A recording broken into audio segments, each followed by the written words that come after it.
Go ahead. We have a quorum, therefore I'd like to call this meeting to order.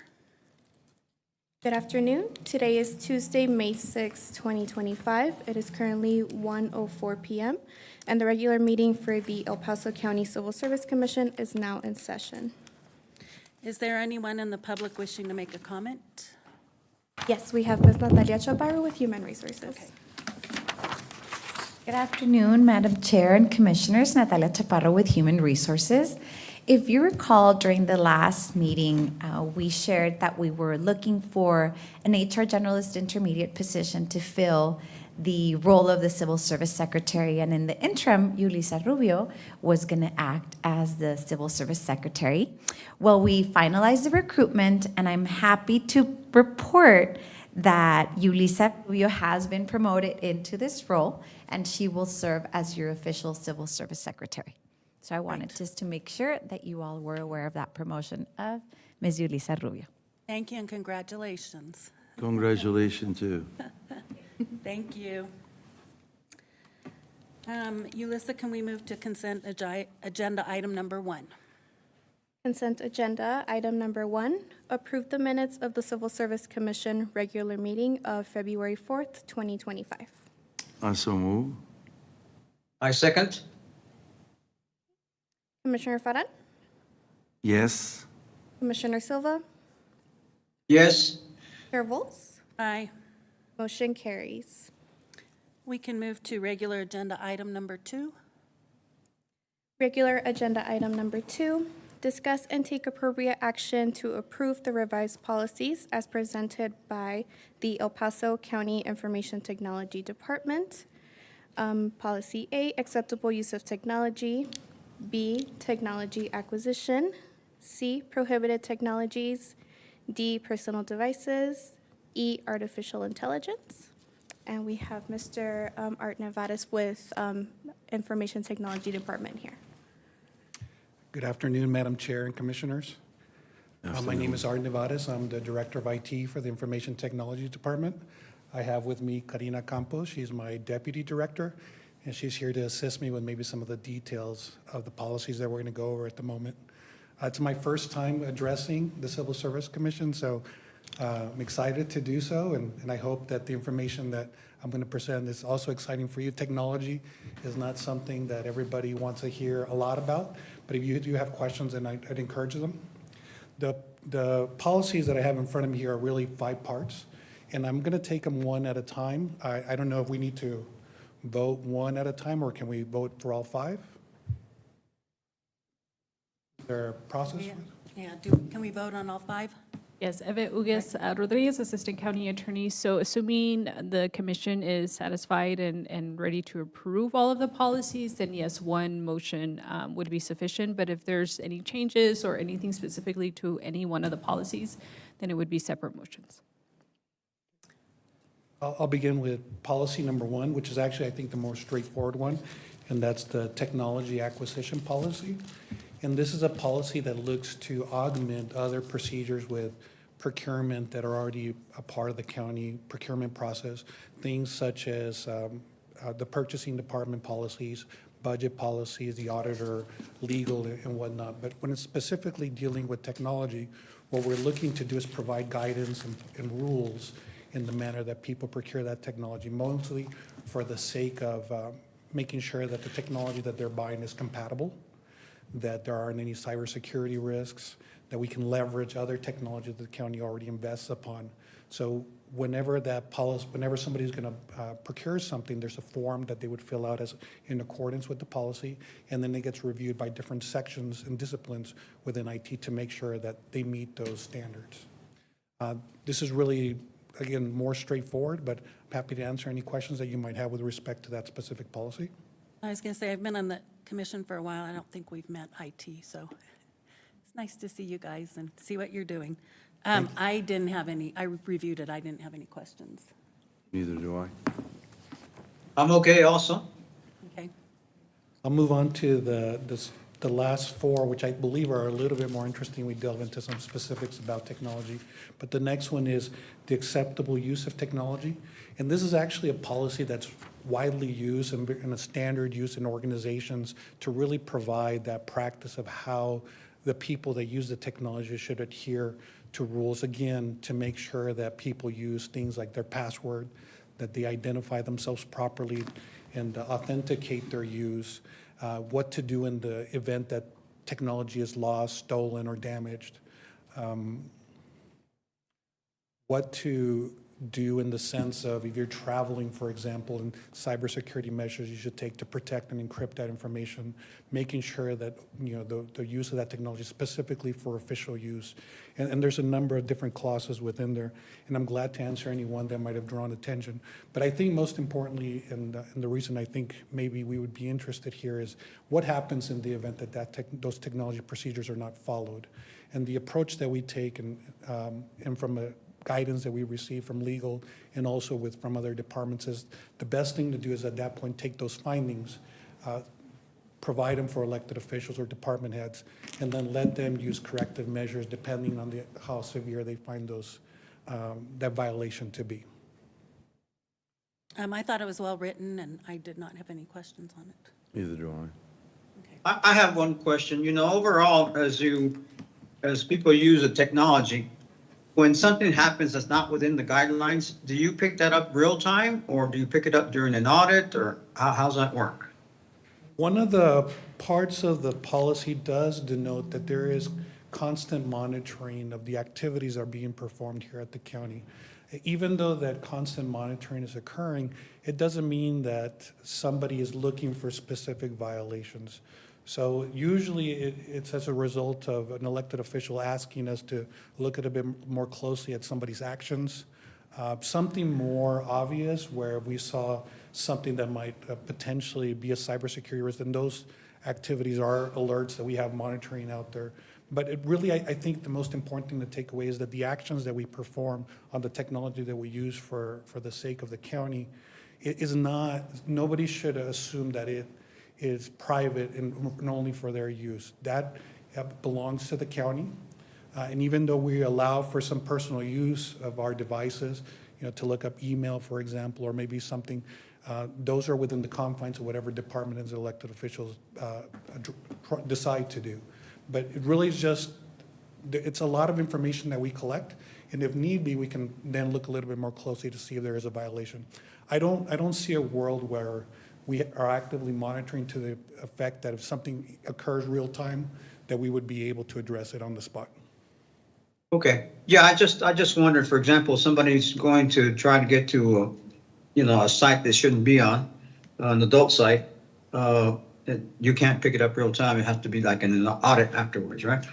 Yes, sir. And actually, the way you've described it, so we do some filtering, some, locking. So there are some activities that you tried to go to a website, for example, that was adult in nature, then it would prohibit you from doing that in advance. But there, Okay. it's just the world is vast, and it is, sometimes you may be able to get to something that we would later try to lock down. Got it. Thank you. Any further questions?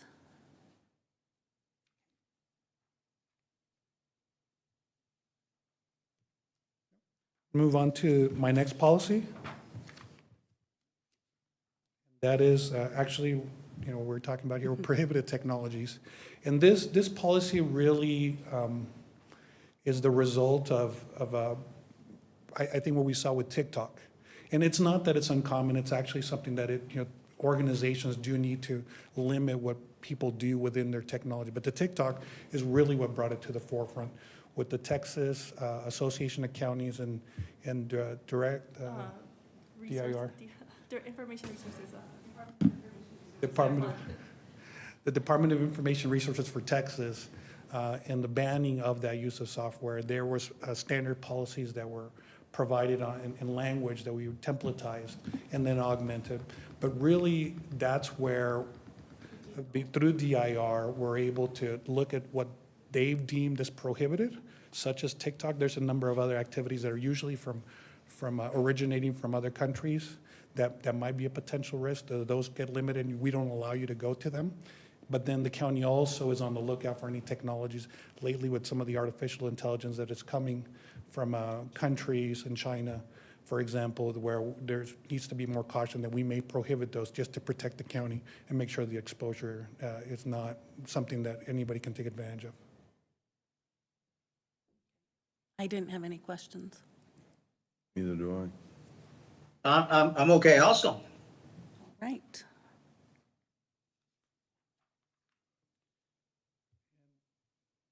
Next, we go into personal devices, and it's not uncommon for an organization to have people bring their own cell phones, for example, or a computer where they conduct county business. But of course, we try to limit that, and this policy looks to address that. And the way we address it is by only allowing you entrance into very specific things. The most common is the use of what's called Microsoft 365. And that's because we are primarily a Microsoft shop here, and that's the investment that we have. So people accessing their email, using things like Word and Excel, they can do so by going to a website and then performing those activities that are associated with the county. That limits that exposure because they're not truly on our network at that point. Other activities where they do have to connect to our network, and there's different ways to open those doors, those we do limit and prohibit you from doing so. That limits that exposure where your personal device may not have the right tools to make sure that you don't do something accidental or get a virus and whatnot. Because you might end up having to use your personal device, then we do have some language there to ask you to perform, have us, limit what you do, and then also have things like virus protection and whatnot to make sure that your personal device isn't compromised and introduces something into the county's network. However, we start to also now, you see a very widespread use of MFA, which is multi-factor authentication. This is the activity that when you log in and provide credentials, it sends you a code to say this is truly who I am. So just having the password alone is not enough to authenticate us. So a code sent to our phones that we then input says this is truly who I say I am. But because of that, many people use their personal device. I know I'm one of those individuals where that code goes to. What we try to differentiate is that use of that technology is not considered official county use because there's no data being transmitted that belongs to the county, for example. That's really just a way of indicating that we are who we say we are. I think that's the part that we cover mostly, to look at both those aspects of personal computing devices. Has the county had any breaches in the last couple of years? We have not. We've had, I'm happy to report that we have not. It's a constant. We've had a lot of cybersecurity conversations, and it is a threat that we receive on a daily basis. We see other organizations and counties having this type of impact and the loss of their operations. And, we're lucky we haven't, but we are trying to limit that as best we can by augmenting more tools and making sure that people are working accordingly with their devices. There's a saying that says that hackers don't break in, they log in. That means they usually steal credentials, and then they use that to gain further access and produce harm. So the answer is no. I did not have any questions. Neither do Neither do I. Thank you. And the last policy I have is artificial intelligence, which is, of course, something that everybody's very excited about. I am as well. This policy really looks to provide guardrails on the use of this technology. It's evolving every day. So at one point, we did consider limiting what specific tools are out there that people can use for the sake of how we can improve the operations and making sure that things just run a little bit better and maybe have an assistance, if you will. But with that, because we see a lot of tools coming out all the time, they're being embedded into different applications. We really just want to provide some guidance, things such as making sure that you don't enter any information that is confidential that could then be used elsewhere and maybe expose personal information from others. The other thing is making sure that you have what's called a human in the loop. So as you get a result from an artificial intelligence export or output, that you look at that and verify that it's truly something that you can use and maybe verify through reference that information. But we encourage the use of those tools. In fact, the county right now is looking at ways to produce efficiency as a result of those artificial intelligence tools. you have any way to audit any of the AI? Not really. So a lot of those, you input information, why we don't want to necessarily put confidential information, because at that point, it's really out there for consumption. The county and most other government agencies, there's tools out there that you buy that are specific for government, so they create kind of a segmented world so that the information that's entered through government agencies, it stays in that space and doesn't go beyond that. But it's, again, we're seeing that change all the time. Microsoft, I think, is one of the forefront leaders in that, making sure that we can create a place where we can do artificial intelligence for the county and not have it then absorbed by other organizations as well. I don't have any other questions. Neither do I guess this is the last policy, policy. Yes, sir. Could I just ask a general question, if I may? What is the biggest security concern that causes you to lose sleep at night? And, of everything we discussed, what keeps you up at night? Commissioner Silva, Eve Uguez, Assistant County Attorney. So we are, for purposes of TOMA, which is the Open Meetings Act, we are limited to discussion of only the items that have been posted. So Okay. this kind of goes beyond the policy review. So if you have All any right. questions on the policies, that's fine. But otherwise, if you do want to address that concern, we can certainly place an item on the next civil service meeting. Understood. Thank you. I think maybe where I'd like to conclude is these policies, as you'll notice at the end of the policies, is where we have a non-compliance component. And the non-compliance, just like I mentioned in the first, which was the acceptable use of technology, really allows us to partner with elected officials and department heads, where we wouldn't necessarily take anybody's access away. We wouldn't take a computer from them. That would really limit their ability for operations to be performed as it takes place with the different operations of the county. So at that point, it's really just a partnership with those elected officials and department heads to consider the type of violation and then let them issue corrective action based on what their specific needs are. Do we have a motion to approve the 5 policies presented in agenda item number 2? I so move. And I second that motion. Commissioner Farran, Aye. Commissioner Silva, Aye. Well, Guillermo? Chair Volts, Aye. motion carries. Thank you. Thank you very much. We can move on to regular agenda item number 3. Regular agenda item number 3, discuss and take appropriate action to approve the limited English proficiency plan as presented by the El Paso County Community Services Department.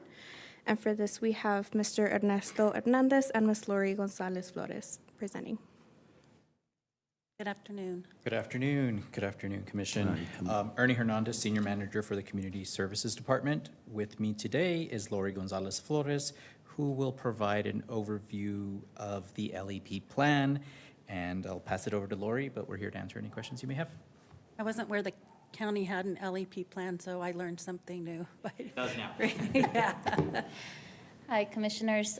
It is also my first time here, so thank you for having us. My name is Lore Gonzalez Flores, and I represent the Community Services Department, Office of New Americans. And today I'm presenting the Limited English Proficiency Plan and respectfully requesting your approval to move forward with its implementation. The need for this plan was identified during a recent civil rights compliance audit. Also wanted to add that while Executive Order 13166 has been rescinded, it's a compliance with Title VI of the Civil Rights Act remains in effect for all federal grant recipients, okay? So this policy outlines how the county staff should interact with members of the public who need language assistance, whether that means using interpretation technology, scheduling an interpreter, or requesting translated material, and it also includes a centralized public complaints process. Countywide training will be required to ensure consistent implementation across all departments. Not adopting this policy could expose the county to compliance risks and undermine our ability to serve all residents equitably. And thank you for your time and consideration. I can answer any questions you may have. Yeah, it was just interesting to see the steps that you have to go through and the detail that was provided. I did not have any questions on it. Neither do I. Commissioner Silva? I'm okay also, thank you. Okay. Can I have a motion to approve agenda item number 3? So moved? I second. Commissioner Farran, Aye. Commissioner Silva, Aye. Chair Volts, Aye. motion carries. Thank you. Thank you. Okay, do I have a motion to adjourn? I so move. A second? Second? All right. All right, Commissioner Farran, Aye. Commissioner Silva, Aye. Chair Volts, Aye. motion carries. It is now 1:24 PM. The regular meeting of the Civil Service Commission is now adjourned. Bye-bye.